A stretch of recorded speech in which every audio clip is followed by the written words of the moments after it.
Hi guys, welcome back to my channel. আমাদের বাড়িতে হচ্ছিল আজকে খিচুড়ি রান্না।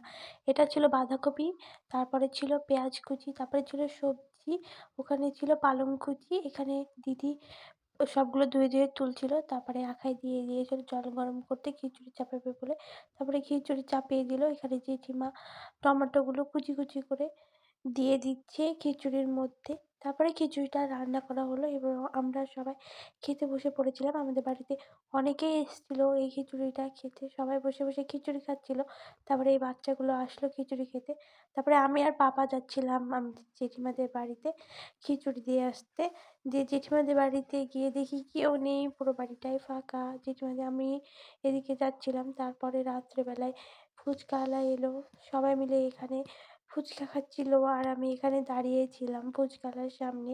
আর এখানে পাপা বলছিল যে আমাকে ফুচকা দাও, আমাকে তাড়াতাড়ি ফুচকা দাও ও খাওয়ার জন্য। তারপরে আমি হলো আমার বোনের কাছ থেকে একটা ফুচকা